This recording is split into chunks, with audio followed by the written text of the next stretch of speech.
partidos políticos que se inscriban hasta el 12 de abril del 2025 van a poder participar de las elecciones generales. Hasta el momento, reitero, tenemos 35 partidos políticos, aproximadamente hay 20 partidos que están en proceso de inscripción, 24 partidos que están en proceso de inscripción, con lo cual pues seguramente superaremos los 40 partidos políticos, cifra también inédita en nuestros procesos electorales anteriores. En el anterior, en el 2021, llegamos a 24 y ahorita, reitero, estaríamos ya bordeando los 40 partidos políticos. Ahora, también hay que comentar lo siguiente, que se ha modificado la ley para bloquear la inscripción, por así decirlo, de nuevos partidos políticos, porque se ha incrementado, se ha establecido nuevos requisitos. Estos actuales 35 partidos políticos, más de la mitad de ellos se beneficiaron, por así decirlo, de una reforma que se hizo en el año 2019, que bajó al 0.1% de afiliados para poder lograr inscribir un partido político, es decir, 25.000 afiliados a nivel nacional yo conseguía y lograba inscribir un partido político. Y por eso es que se ha dado este boom de partidos. Reitero, probablemente vamos a llegar a los 40 o superemos los 40, pero ahora, en enero de este año, se modificó la ley para nuevamente incrementar. Y ahora se está pidiendo, de esos 25.000 que se venía aplicando, hemos regresado a los 500.000. Se han ido al otro extremo también. Lamentablemente nuestros congresistas, en lugar de hacer normas técnicas, pues atacan ellos directamente el objetivo político que tienen. Claramente el objetivo era cerrar la inscripción de partidos políticos y lo que hicieron fue ya incrementar en demasía. Y yo considero particularmente que con este nuevo requisito de 500.000 adherentes prácticamente es imposible formar un partido político. Seguramente en los próximos años otra vez se va a cambiar cuando se vea de que en estas elecciones del 2026 muchísimos no van a pasar la valla, van a desaparecer, nos vamos a quedar con pocos partidos y se va a empezar a reclamar, oye, ¿por qué tenemos pocos partidos? Por este cambio que hiciste en el 2024 y se va a reformar. Entonces, respecto del cronograma, otra fecha importante, reitero, es el 16 de junio del 2025, que es la fecha límite para solicitar la inscripción de las alianzas electorales. Seguramente en estas elecciones del 2026 vamos a tener varias alianzas electorales, precisamente por esta cuestión referida a la valla electoral, que va a generar que partidos políticos pierdan su inscripción. El otro hito que tenemos es el 23 de diciembre del 2025, que es la fecha límite para la inscripción de candidaturas, y el 12 de abril del 2026 es el día del acto electoral, el día de las elecciones presidenciales para diputados, senadores y parlamentarios. Y aquí yo les he preparado, todavía no lo tengo diseñado, pero sí les he traído las fechas, es el cronograma de las elecciones regionales y municipales 2026. Es lo que está ahí en la derecha. El 7 de octubre del 2024, fecha límite para afiliarse y poder ser candidato. Eso ya lo tenemos claro. 16 de junio del 2025, fecha límite para renunciar a un partido político o movimiento regional y poder luego ser candidato designado. Aquí hay un tema también importante y que siempre me consultan. En las elecciones regionales y municipales, los candidatos designados únicamente pueden ser regidores y consejeros. No se aplica para alcaldes ni gobernadores, vicegobernadores. Eso es importante. Luego tenemos la siguiente fecha o hito electoral, el 7 de enero del 2026, es la fecha de la convocatoria para las elecciones regionales y municipales. El mismo 7 de enero es la fecha límite para que los partidos o movimientos regionales logren su inscripción y puedan participar de estas elecciones regionales y municipales. El 8 de marzo es la fecha límite para la inscripción de alianzas en el registro de organizaciones políticas en el caso de las elecciones regionales. Y el 16 de junio, como todos los meses de junio del año electoral de regionales y municipales, el 16 de junio es la fecha límite de inscripción de candidaturas, ¿no? En junio del 2022, recordarán, fue la fecha de inscripción de candidaturas. En junio del 2018 lo mismo. Entonces ahora este año va a ser el 16 de junio. Esa es la fecha límite de inscripción de candidaturas. Y las elecciones van a ser el 4 de octubre del 2026. Todo eso está ya establecido en la normativa, en la Ley de Elecciones Regionales y Ley de Elecciones Municipales. ¿Cómo voy de tiempo? Me extiendo de emoción y me extiendo. Ya. Listo. Entonces,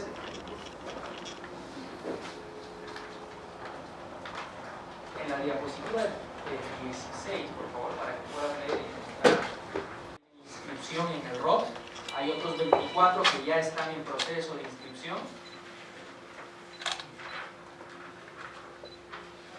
Algunos partidos han regresado, como el PPC o el APRA, que habían perdido su inscripción, como Obras, también del señor Belmo, y hay partidos nuevos también. Y en la siguiente diapositiva, para que puedan ver el cambio de tamaño de cédula que podríamos tener para el 2026, para las presidenciales. Reitero, vamos a pasar de 3 columnas, las presidenciales, congresales y parlamento andino.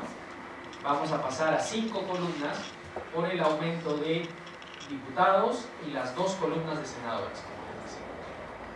Y como ven, se mantiene también el voto preferencial. Esta es una cuestión también que la voy a comentar, pero que sí es importante ya señalarla, porque he escuchado también por ahí de que han eliminado la votación preferencial, y eso es absolutamente falso. La votación preferencial en el artículo 116 de la Ley Orgánica se mantiene, como lo vamos a ver. Vayamos entonces a la diapositiva 11, por favor, para continuar.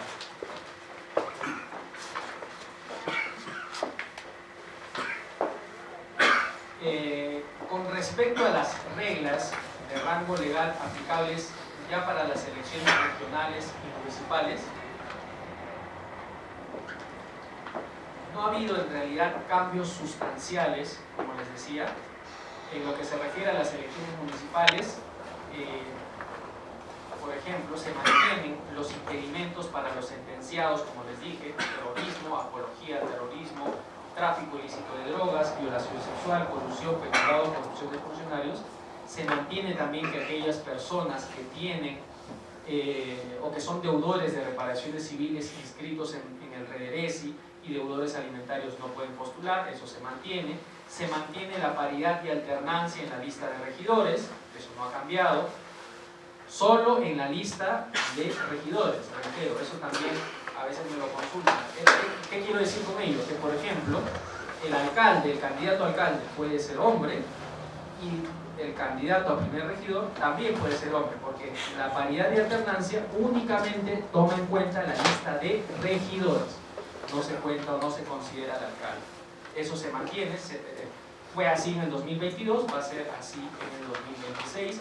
Se mantiene la cuota joven en 20%, se mantiene la cuota de comunidades nativas, campesinas y pueblos originarios en 15%, solo en las provinciales, como siempre ha sido. Se mantiene la fecha de inscripción 110 días antes de las elecciones, reitero, el 16 de junio del 2026.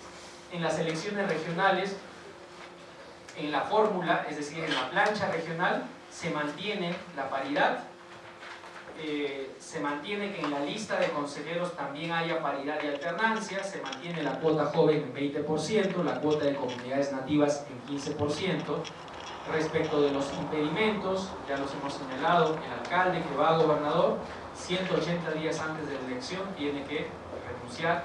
El alcalde que va a vicegobernador o consejero, el regidor que va a gobernador, vicegobernador o consejero, el congresista que va a cualquier cargo regional con la salvedad que se han puesto ellos para esta elección, los gerentes y directores regionales o un gerente municipal que va a cualquier cargo regional tiene que pedir licencia 120 días antes del acto electoral, estaríamos hablando del 6 de junio del 2026. Se mantienen también a nivel regional los impedimentos para los sentenciados por terrorismo, apología al terrorismo, tráfico ilícito de drogas, violación sexual, colusión, peculado o corrupción de funcionarios, y se mantiene el impedimento para los deudores de reparaciones civiles inscritos en el REDERESI y para los deudores alimentarios inscritos en el REDA. Aquí viene un tema también muy interesante, y esto sí ha habido cambios, y cambios lamentablemente a favor de los partidos políticos y en desmedro de los movimientos regionales. ¿Por qué? Lo decimos por lo siguiente. Por ejemplo, se ha establecido respecto de la cancelación de los partidos políticos. Se mantiene la valla de que un partido para mantener la inscripción tiene que obtener 5 congresistas en más de una circunscripción y además 5, por lo menos, el 5% de los votos válidos a nivel nacional. Entonces, si no cumple con esos requisitos, perdería su inscripción. En el caso de las alianzas, ahí ha habido una modificación. Se ha establecido de que los partidos políticos van a perder su inscripción cuando van en alianza si es que no alcanzan el 5% de los votos válidos. Eso se ha modificado, se ha reducido. Esto es bueno porque favorece las alianzas. Estaba establecido en 6%, se ha bajado a 5%. Entendemos, reitero, con la finalidad de incentivar la formación de alianzas. Se ha establecido, y esto favorece a los partidos políticos, este cambio, se ha establecido que si los partidos políticos en las elecciones regionales y municipales se va a cancelar su inscripción si es que participan en menos del 50% de las regiones. Antes era, o se les exigía, las 3/5 partes, participar en las 3/5 partes de las regiones. Ahora se ha bajado a la mitad, reitero, para un poco favorecer a los partidos políticos. Antes se les exigía que participen en la mitad de provincias a nivel nacional y en el tercio de distritos a nivel nacional, y eso se ha modificado. Ahora se les va a exigir ya no la mitad de provincias, solo el 40%, se ha bajado, y ya no se les va a exigir un mínimo de participación distrital, y eso pues sí es preocupante, reitero, porque es una norma que claramente está diseñada para favorecer a los partidos políticos. Y al contrario, a los movimientos regionales le ha incrementado. La cancelación de los movimientos regionales, antes la norma señalaba que si un movimiento regional no conseguía un consejero y 8% de los votos válidos de la elección regional, perdía su inscripción, ¿no? Eso es lo que estaba establecido. Se ha modificado y ahora lo que dice es que si un movimiento regional no consigue 2 consejeros y 10% de los votos válidos a nivel regional, va a perder su inscripción. Entonces se ha incrementado. De un consejero ahora le pasan a exigir 2 consejeros y de 8% ahora 10%. Y se mantiene, por ejemplo, la exigencia de que el movimiento regional tenga que participar en por lo menos 2/3 de las provincias y 2/3 de los distritos. Eso se mantiene. Se ha establecido un cambio importante también que ha pasado desapercibido para los candidatos. Ahora se dice, la norma señala ahora, que solo se puede retirar a un candidato cuando no ha declarado sentencias penales. Ese es un cambio porque en el 2022 recordarán que no solo era por sentencias penales, era también por sentencias de violencia familiar, de alimentos, por no declarar bienes, inmuebles, muebles, acciones. Si yo no declaraba todo eso, cualquiera de estos ítems, me excluían, me sacaban del proceso electoral. Eso se ha modificado en junio de este año y ahora solo se puede retirar a un candidato cuando no ha declarado sentencias penales. Ya no sentencias de alimentos, violencia familiar, bienes y rentas. Pero en contrapartida se ha establecido una multa para el candidato. Si es que se advierte una falsedad en la hoja de vida, se le va a aplicar una multa entre 1 a 10 multas al candidato. Eso es algo nuevo, no estaba, pero como han eliminado que se retire, que se excluya a candidatos por no declarar, entonces le ha puesto en su lugar la aplicación de multas. La responsabilidad por la hoja de vida la responsabilidad penal, incluso seguida por la hoja de vida, recae en el candidato. ¿Eso por qué? Porque a veces pues había candidatos que no habían declarado algo y le trasladaban la responsabilidad al personero o a la persona que subió la información al sistema. Y otro dato muy interesante es lo que comentaba hace un momento. Se ha modificado el artículo 11A referido a la suspensión de partidos políticos. Antes de esta modificación de junio del 2024, un partido político podía ser suspendido si no tenía los 65 comités distribuidos en 20 departamentos a nivel nacional. Con esta modificación ya no va a ser posible suspender, por más de que un partido político no tenga esos 65 comités distribuidos en 20 departamentos, ya no se le va a poder suspender. Solo se le va a suspender si no tiene el número mínimo de afiliados.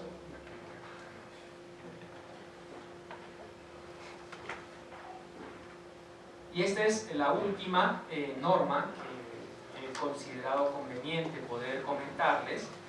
Esta es la norma, como les dije, la ley 31.981 se publicó en enero del 2024, 18 de enero del 2024, si mal no recuerdo. Y aquí es donde se hacen cambios a las llamadas elecciones primarias, que ese es un punto también importante, porque me consultan, doctor, ¿se han eliminado las elecciones primarias? ¿Hemos regresado a las elecciones internas? Esa es una inquietud recurrente que suelo escuchar. La respuesta es que no se han eliminado las elecciones primarias. Se han mantenido, pero prácticamente se les ha vaciado de contenido. En el 2019, con la reforma que emprende Tuesta, Soldevilla, se establece en nuestro país las llamadas elecciones primarias, abiertas, simultáneas y obligatorias, que iban a ser pues un cambio radical en la manera en como los partidos y movimientos regionales seleccionaban a quienes iban a ser sus candidatos.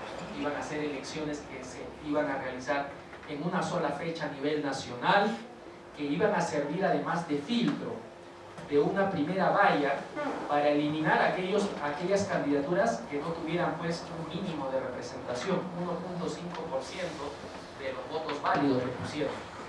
¿Eso por qué? Porque como en el 2019 se bajó los requisitos para inscribir partidos políticos y como se anticipaba que iban a presentarse, como se está dando, se iban a inscribir una buena cantidad de partidos políticos, entonces se pensó y se dijo, bueno, entonces como van a haber muchos partidos políticos, vamos a implementar las elecciones primarias que van a servir como un filtro para que se queden ahí los que no superen un mínimo de representatividad en los votos y que solo lleguen a la elección central aquellos que tengan o que superen esa valla.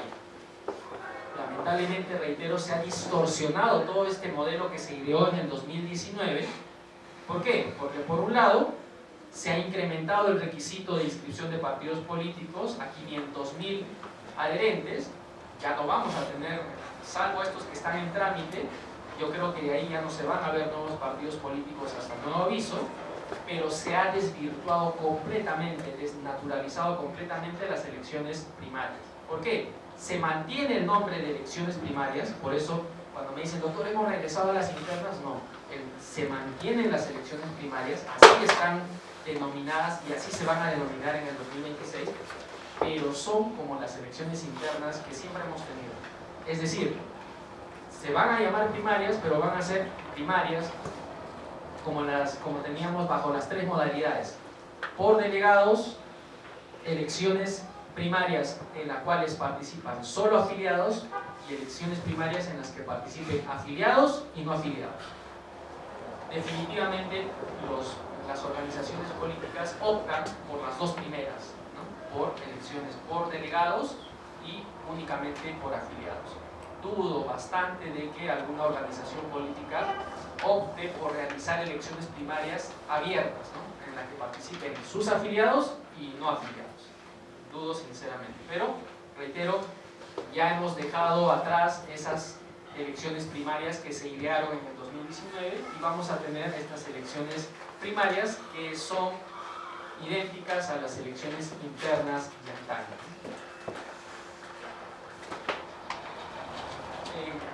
Así como se incrementó el número de adherentes para la inscripción de partidos políticos, que pasó de 0.1% del padrón, que era 25.000 firmas, a 531.000 firmas que piden actualmente, también para la inscripción de movimientos regionales se incrementó.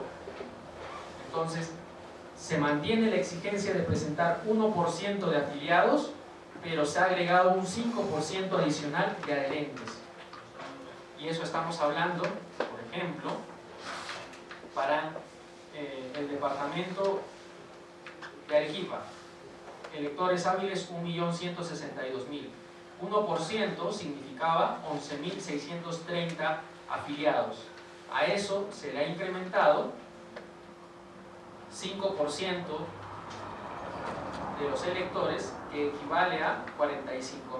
Entonces, en total, si se buscase inscribir un movimiento regional nuevo en Arequipa, tendría que presentar prácticamente 50.000 o más de 50.000 firmas entre afiliados y adherentes. Ese es un cambio sustancial, reitero, que se ha dado tanto para la inscripción de partidos políticos como de movimientos regionales. A la diapositiva 18, por favor, y con esto ya vamos viendo. Finalmente, en esta ley de enero del 2024 se restableció el voto preferencial doble para la elección congresal. Por eso les digo, y hace poquito, esta semana, hace un par de días, un amigo que es incluso personero de un partido me decía: no, pero nosotros hemos entendido que ya se eliminó la votación preferencial para el Senado, decían ellos. No sé de dónde habían sacado esa interpretación, pero no. El artículo 21 de la Ley Orgánica de Elecciones vigente ha restablecido el voto preferencial doble para la elección congresal. El voto preferencial se había eliminado con esa reforma del 2019, pero se había dicho que se iba a aplicar progresivamente, que en el 2021 se iba a mantener, ya en el 2026 ahí ya no iba a haber voto preferencial. Pero con este cambio se ha dejado sin efecto esa modificación o reforma del 2019 y otra vez hemos regresado al doble voto preferencial. Que corresponden a los 24 departamentos, salvo Lima, que está dividido entre Lima Provincias y Lima, y el distrito electoral de peruanos residentes en el extranjero y la provincia constitucional. Son 27 circunscripciones. Cada circunscripción, como les comentaba, va a elegir un senador, y luego el resto, los 33 senadores restantes, van a ser elegidos en lista única nacional. Bueno, con eso, estimados participantes, he concluido esta exposición. Espero que haya sido de su agrado.